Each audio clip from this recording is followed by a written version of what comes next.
Welcome to another segment of the Jermaine Brown Sports Talk Show. Today is Monday, March the 24th, 2014. The topic or the subject I'm going to talk about today is going to be kind of controversial with a little history lesson.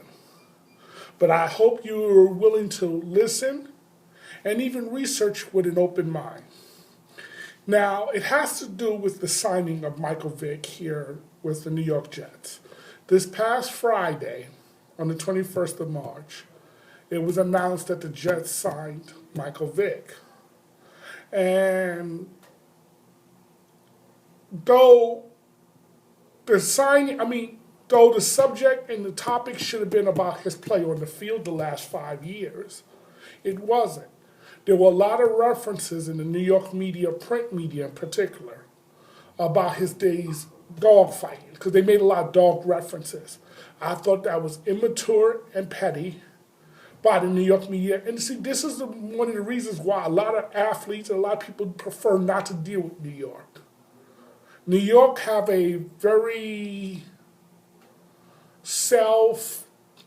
what's the word I'm looking for? Important, like, oh, we're in New York. Everybody should want to come and play or deal here in New York. That's not the case, because you want to know why? The media can upset and frustrate you. See, because there was no reason to even mention in the back pages of the papers about references regarding dogs. Okay? That's not the reason why we should be discussing whether Vick should be a member or not a member of the New York Jets. Vick served his time in prison, okay? He lost a $100 million deal that he had. He lost a lot of money. He had to file for bankruptcy, folks. So this man paid a very terrible price. But let's talk about, since they wanted to bring up about the issue of the dogs, let me get a few things straight. Number one, I'm going to give a couple of disclaimers here. Disclaimer number one, yes. I was, and to some degree, still a Vick fan, even though not so much today as I used to be. I used to be a real big Vick fan. He was my favorite player in the league in his days in Atlanta. After that, I kind of soured on him for obvious reasons and other reasons. The second disclaimer, in no way, shape, or form do I condone what he did. No way, shape, or form do I condone dog fighting. I love dogs. I had a dog growing up in my days in North Carolina when I was going to high school. His name was Max. I love that my little buddy. And I would have been very upset if some other dog was attacking him. I want to attack that other dog too. That being said, let's put things in perspective here, folks. Because see, here's what you're not going to hear a lot of or read a lot of. Why Vick did what he did. All you're going to hear and read is, well, Vick did this, Vick did that, or so-and-so did this, so-and-so did that. But they never give to you the reasons why. And do you ask yourself, why do the media never really explain why someone does what they do? Let me give you a little history. Okay? Vick grew up in Newport News, Virginia. Okay? If you understand that area of the state, especially really Virginia, a lot of the state is very poor. But particularly that area, it's a very poor area that he grew up in. Okay? And if you understand poor areas, inner cities, things like that, where you got the downtrodden, a lot of downtrodden people. Drug selling is a way of life. Unfortunately, it is what it is. But you know what else is? Sports is also a way of life. But you know what else is also a way of life? And it's always kept quiet, but everyone knows about it. It's dog fighting. Folks, dog fighting is a sport. Now, in all 50 states, killing a human being is illegal. The state can and most likely will press charges against you or file charges against you, and you have to defend yourself in court. But do you realize that in a lot of states in this country, dog fighting is not illegal? And Virginia and Georgia are two states where it's actually permissible. Or it's not, I wouldn't use the word permissible. It's known, it's done, but no one says anything because it's not against the law in these states. That's why Vick didn't understand that he was about breaking the law here, because he's thinking, well, because remember, when growing up, he even admitted that cops would come by and watch the dog fighting. No one got arrested for this, for doing that. But I'm going to tell you where Vick went wrong doing this. It was not that he was fighting dogs, folks, because again, in Georgia and in Virginia, dog fighting is not illegal. Why do you think he faced federal charges and not state? Well, you would say, well, the feds stepped in and did what the states should have done. No, it wasn't that the feds stepped in. Here is why the feds stepped in. It wasn't because of the dog fighting per se. Because again, it's not a federal issue. The problem is once you take a dog or some other item or human or whatever across state lines to fight or sell or do anything like that, you start getting into what we call trafficking, folks. This is where the problem lies. This is why Vick did time in Fort Leavenworth. Because he took the dogs across state lines from Georgia to Virginia, from Virginia to Georgia. That's the real reason why, folks, the law came down on him. Now, ask yourself this. Do you really think, if this was so illegal and so immoral, even though I think it's immoral, but do if it was considered that way, do you really think the NFL did not know about Vick activities before he got arrested? Do you really think Atlanta didn't know about Vick activities before he got arrested? Excuse me.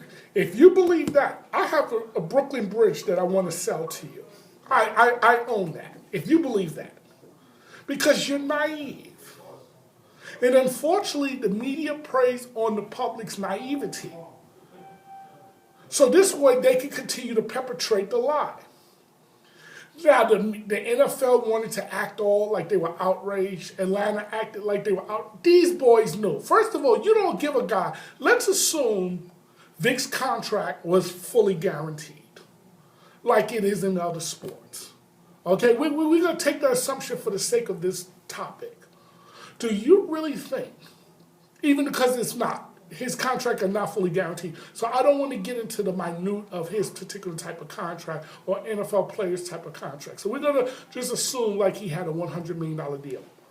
Do you really think a team is going to have a huge contract like that, give up $100 million, and they don't know what that player is involved in?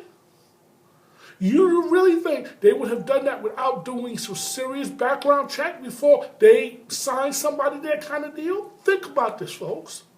Not only that, here's another question I have for you. Do you really think, because Vick is the only one, if you notice, out of the 4 major sports who served time for dog fighting, do you really think that Vick is the only player in these sports who dog fighted?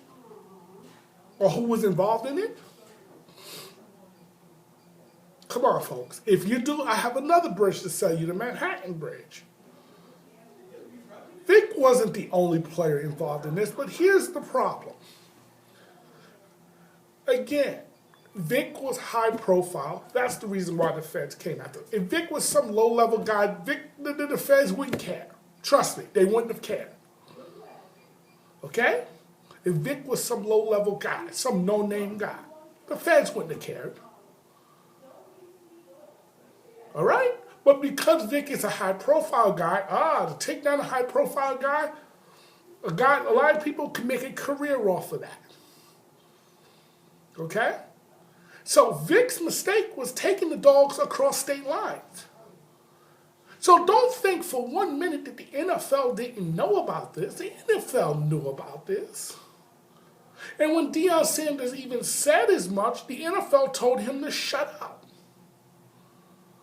The NFL quieted Deion Sanders.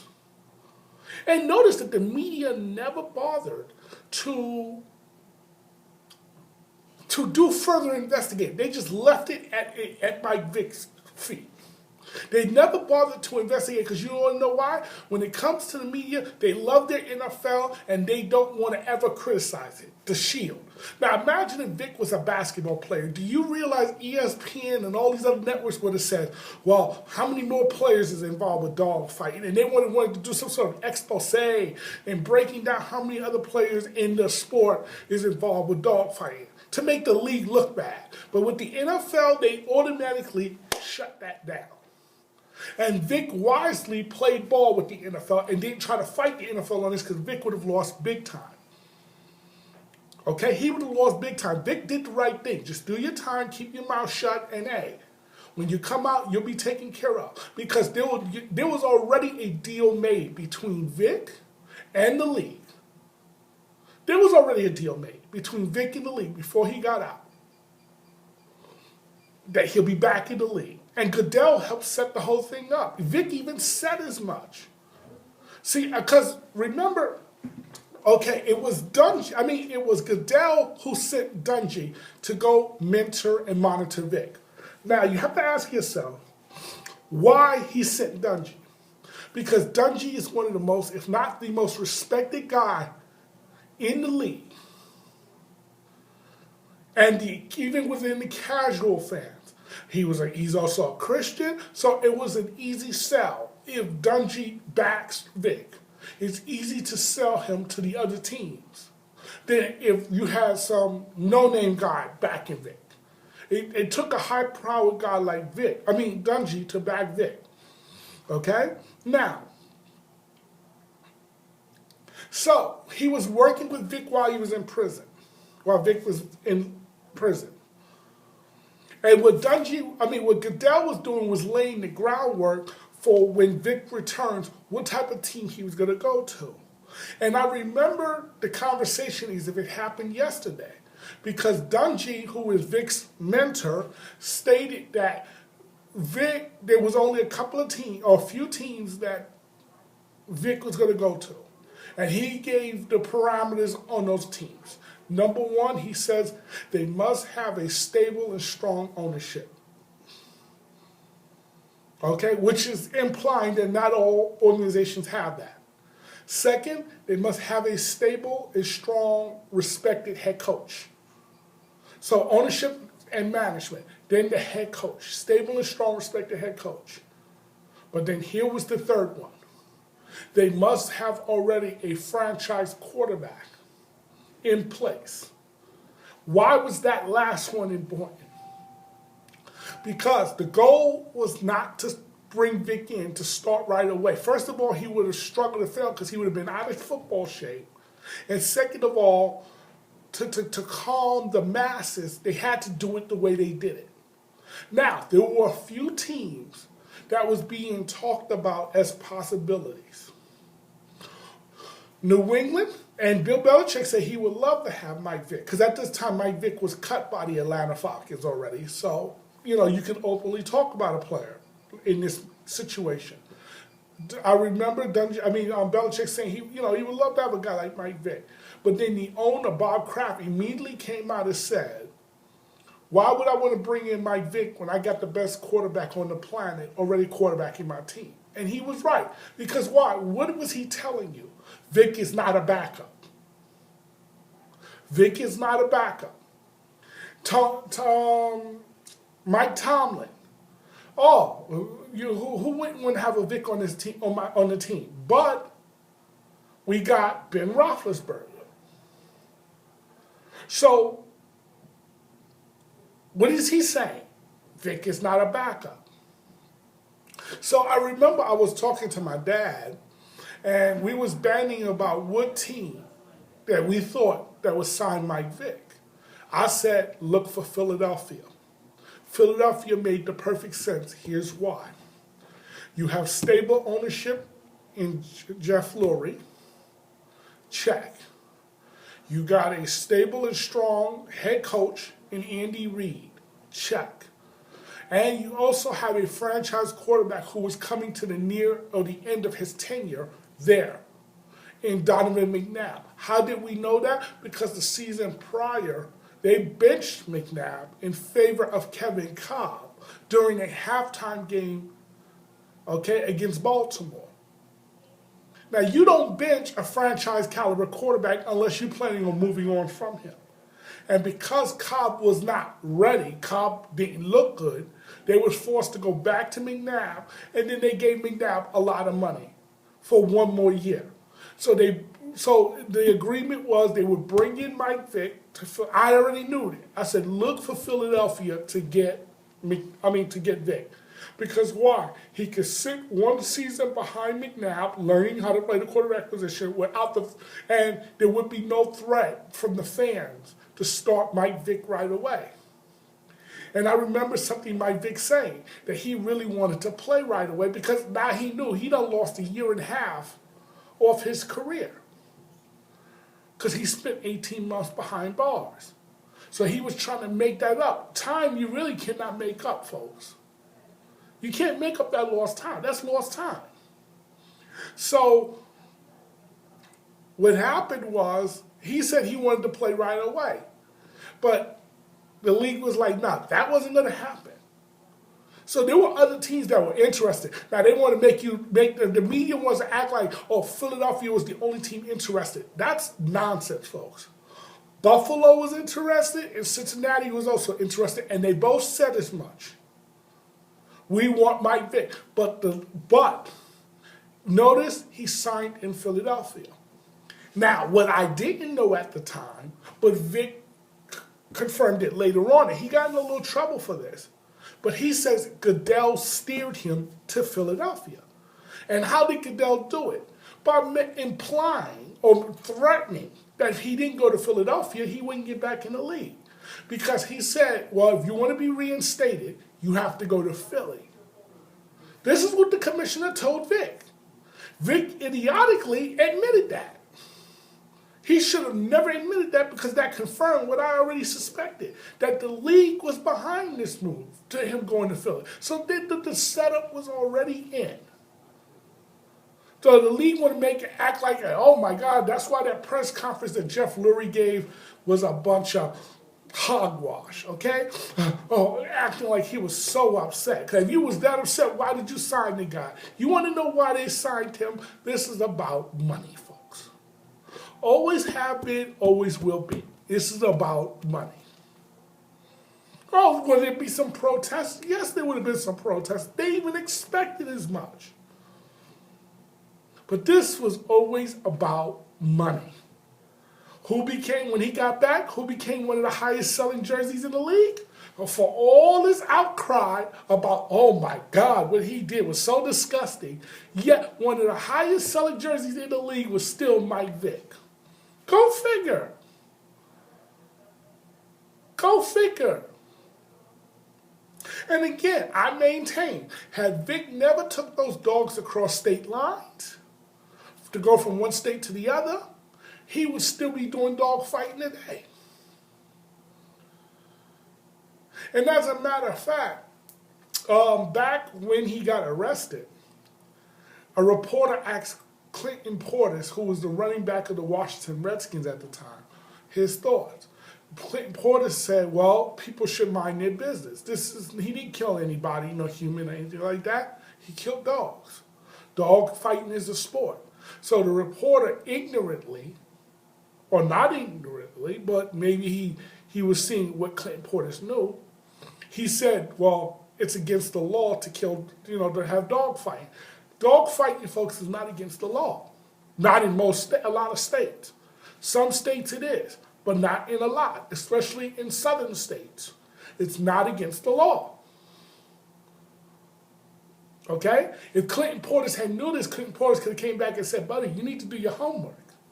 What Mike Vick did was not against the law as far as the dog fighting. Taking them across state lines to fight dogs, that was against the law. But fighting dogs in and of itself is not against the law. That's why neither Georgia nor Virginia brought state charges because they couldn't. Because technically he didn't break any laws. Now, personally, I think it should be against the law in all 50 states. But it's not. Again, I don't like dog fighting. But it is a sport. And there's some people who get off on that stuff. Now, my problem with Vick regarding this whole thing is, when you're making the kind of money you're making in the NFL and you're the star that you are, why are you risking yourself doing this stuff? That part I still never will get. And if I was to ever question him, I would ask him this.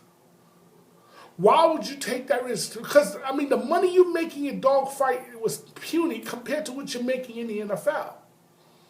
And folks, if you think he was dogfighting, so his dogfighting started with his days in Atlanta, I got another bridge to sell you, which is the Williamsburg bridge. So I got 3 bridges to sell you if you believe this. He was fighting dogs even before, while he was in school, okay? College and even before that. It's just that Vick's problem was this. He had too many yes men around. Nobody would simply say, Vick, what are you doing? Dogs, you're taking on too much risk for very little reward. Why risk having a bad image for fighting dogs? You got to get out of this now. You're making too much money. Okay? You got too much to lose here. No, he had no yes men around, somebody to properly guide him.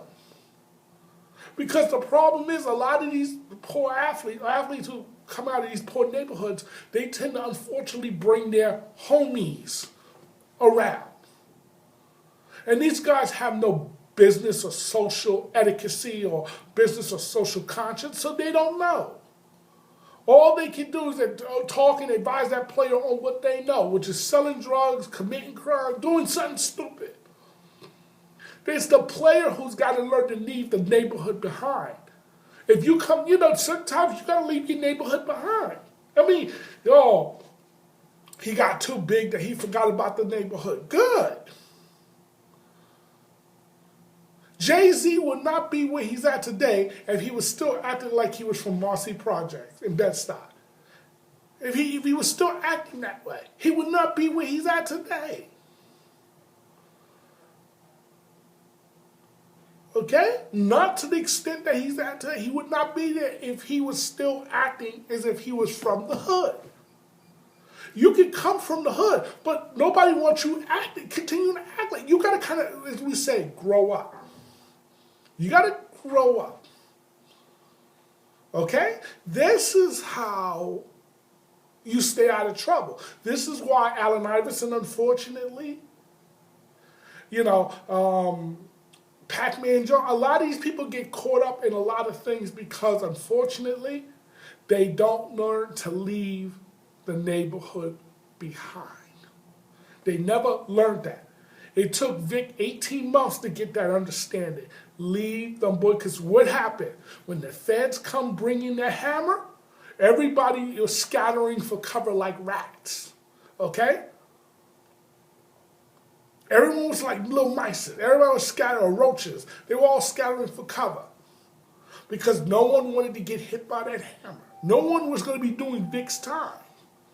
No one wanted to do that. So all these so-called hardcore guys, these are my homies, ride and die, please. The first trouble you get into, they jumping ship and they're going to tell on you. Because why? They got nothing to lose anyway. They don't have no love for you. These athletes from these neighborhoods had better understand that. And there needs to be somebody when, whether their college days is over or in college or even after college, when you first get in the NFL or in any professional league, there needs to be somebody who they can say, look, somebody comes and say, yo, buddy, it's time you leave these hanger-ons. These hanger-ons cause you more problems than what they're worth. But LeBron James was able to do it because you know why? LeBron James wasn't getting in any trouble. Him and his people, his friends weren't getting in any trouble. That's why LeBron James was able to pull that off. But how many people are LeBron James? How many people are, so you can't look at, LeBron James is what we call that anomaly. Who can bring his friends with him and there's no issues. Because first of all, they all played on the team with him. And LeBron has something to lose. So LeBron was smart in how he chose his friends. But unfortunately, a lot of these young athletes coming out of their poorer neighborhoods, they're not smart in how they choose their friends. They don't choose their so-called, quote-unquote, friends wisely. You know, one of my favorite movies is the movie Harlem Nights. And Jasmine Guy, a very well actor, might I say, she's one of my favorite actresses. And Eddie Murphy was in this movie. And I remember something that Jasmine Guy told Eddie.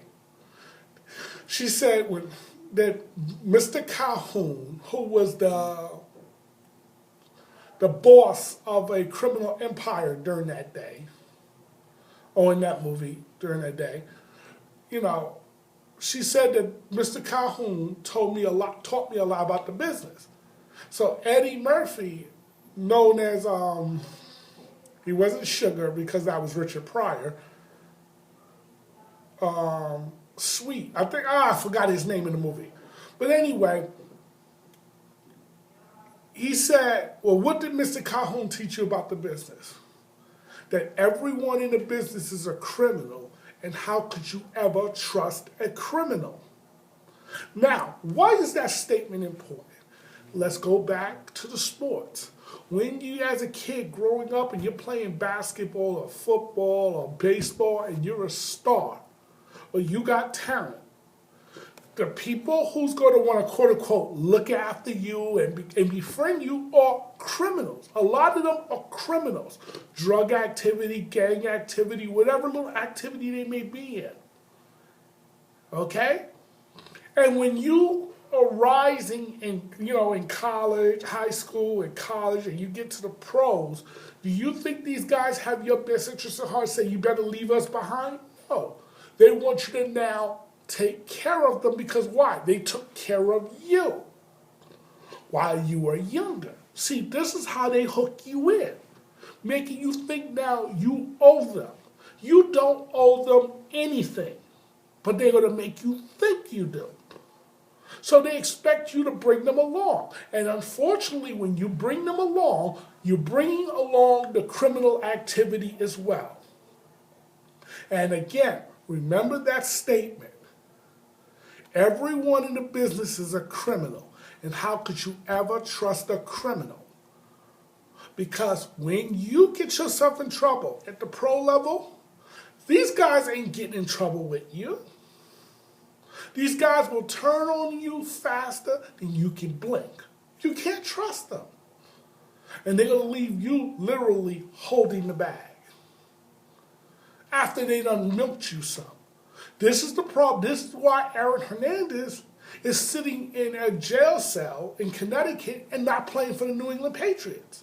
Because he would not leave the criminal world behind, the gang life behind. A lot of these athletes get involved with gangs. And they don't understand it as you grow up. You best leave them behind. Because these gangs will take you down and then they're going to look at you like a fool, which you really are. Now, when I come back, I'm going to tell you the actual reason why I don't like the signing of Mike Vick on the New York Jets. Welcome back to the Jermaine Brown Sports Talk Show. Today is Monday, March the 24th, 2014. Remember when I said that I had forgot Eddie Murphy's name in the movie Harlem Nights? I forgot his name was Quick in the movie. That was his name in the movie. But anyway, here's why I don't like the signing of Mike Vick here with New York. And here's why I think the Jets are a bunch of buffoons for doing it. It has nothing to do with the dogfighting or his previous activity of dogfighting. Here's why I don't want him here in New York. I look at, okay, forget about Mike Vick for a moment. Remember, we just spent a second round pick last year on Geno Smith. Now, a second round pick is considered a high pick in the NFL. If you're in the top 3 rounds, you consider high. After the third round, then you consider low. It's like a crapshoot. But they expect the first, so excuse me, if you're drafted in the first 3 rounds, they actually expect you to be successful in this league. So, you spent a second round pick to draft Geno Smith. In my opinion, Geno played well last year. Did he have some games where he stunk up the joint? Yes. But that's what happens with rookies. Folks, let's stop comparing everybody to Andrew Luck. I'm a fan of Andrew Luck, but please, it's getting tiring. You can't have a league full of Andrew Lucks. Everybody's different. Okay? And stop looking for the next Andrew Luck. Just look for somebody who can be a franchise caliber quarterback. Brady is a franchise caliber quarterback. Folks, he was a 6th round draft choice. 6th round. So do you realize the odds of making it when you are a 6th round draft choice? The odds are usually not good. Because how many 6th rounders go on to end up being Hall of Famers? Not too many. There are a few, but not too many. So the reality is, you spent a high 2nd round pick on Geno Smith last year. And the way you build your team in the NFL in particular is through the draft, not really through free agency. You build the team through the draft, you complete the team through with free agency. That's the way it works in the NFL. Look at the Seattle Seahawks, the San Francisco 49ers. A lot of their players are built through the draft. So when you waste draft choices, it keeps your team from really getting better. And to me, let's talk about last year. Now, a lot of people said, oh, the Jets will finish 4-12 last year. Well, the Jets finished 8-8, and everybody thought, oh, what a great record they had because they were what they were expected. But a lot of people forget or conveniently forget that they were 5-3. So to finish off 8-8 was not impressive, in my opinion. But that being said, do you realize if it wasn't for Geno Smith, you would have lost 2 to 3 of those games? Take 2 or 3 of those games off that record. Guess what, folks? You're 6-10 or 5-11, which isn't much of 4-12. Because why? He won 2 or 3 games in the last minute by orchestrating a drive. But people, including the Jets, conveniently forgets that.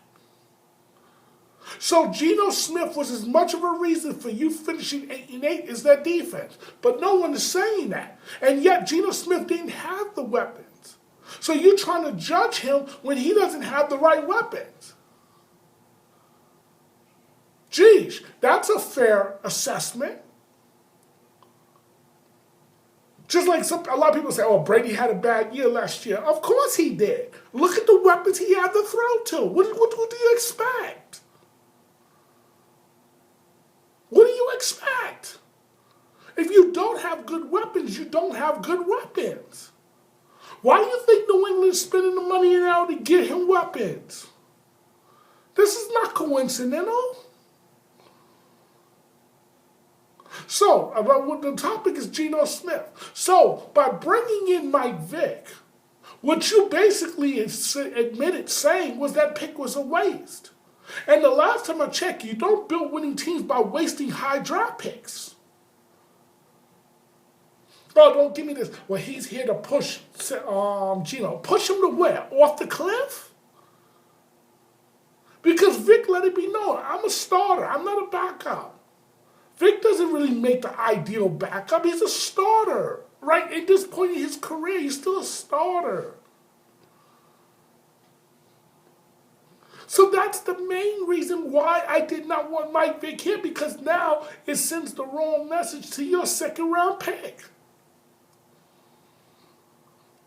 Now, it took Geno Smith days to respond. Personally, I didn't care for his response. He looks forward to the competition. Him and Vick are buddies. Yeah. Everybody says that. The reality is, I'm pissed off if I'm Geno, but Geno cannot say it because he can't look as if he's whining. But the truth is, you should be pissed off because your own club, and Rex Ryan doesn't see it this way, but he should. Geno Smith saved your job, buddy. Because if Geno didn't do some of the things he did, you would have been out of a job. And this is the thanks he get? You guys go and sign Mike Vick? Wow, geez, thanks. So we already know what's going to happen. Vick is going to start the season. But if you're Geno, don't take too much heart to this because here's why. Just be ready to play because with Vick, you're guaranteed to play because Vick can't stay healthy anyway, which is another reason why I didn't want him on the team. So one, it sends the wrong message to your second round pick. Two, he can never stay healthy. Three, he's a turnover machine. I love something Mike Francesa said today, which was funny, but it's true. Vick is the only quarterback in the league where the score can be 770. You look up and he's got 280 yards passing. He's great from the 20s to the 20s, but when he gets in the red zone, this is where he commits a lot of his mistakes. So Vick is a turnover machine. He can't stay healthy, and it sends the wrong message to your current quarterback. And here's another reason why I don't like Vick on the Jets. It gives the impression that the team, everybody on the team is not on the same page. Why do I say that? Because it's no secret, Rex Ryan is in a win-now mode. John Izek is trying to build this team through the draft for the future. So he's in a win-in-the-future mode, in a couple of years down the road mode. But then Woody comes out and says, no, we're trying to win now. Well, if you're trying to win now, why did you cut Antonio Cromartie and not replace him with someone better?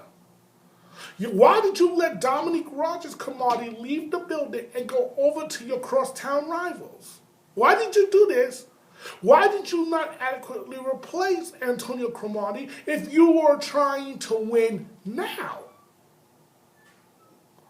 You're sending mixed messages. And when you do that, you definitely are not going to win.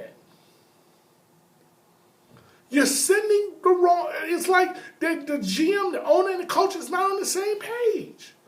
Or they may be on the same page, they're reading different playbooks. Whatever it may be, something's wrong here. That's another reason why this is a bad signing.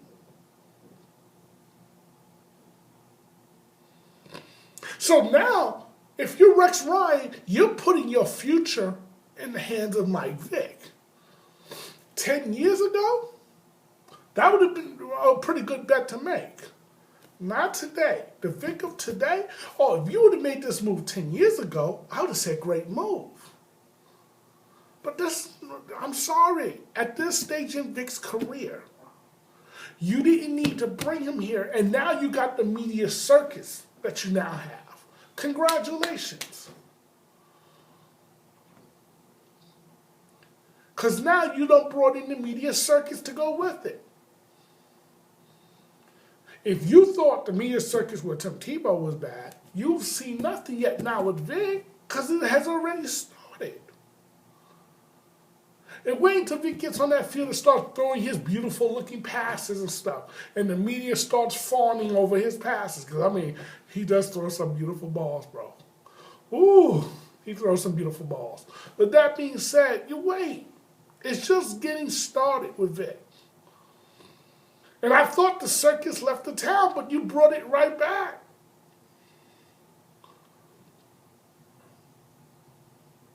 And Woody Johnson needs to understand. Stop going for the big name guys. Go for winning. Winning will bring the people. People will pay to see winners. People are not going to pay to see a bad product on the field or on the court or on the ice or on the diamond. They're not going to pay to see that. Especially in today's economic times. You got to give the people a reason to watch. Yeah, Mike Vick sounds great now. Like I said to my friend earlier today, the Jets seems to win March to June. But the time you want to win is September to February. That's the more important time to win. But they seem to win from March to June. I don't care about March to June. I care about September to February. That's the part I care about. That's the part that a lot of Jet Legion and fans care about. September to February, not March to June. This is why a lot of people don't respect the owner of the New York Jets and don't really respect the Jets. I can imagine Marion Tisches, the owners of the Giants, laughing when they saw this. Again, this is the Jets being the Jets. As they said, T.O. being T.O., this is the Jets being the Jets. Manny being Manny, this is the Jets being the Jets. They always find ways to screw it up.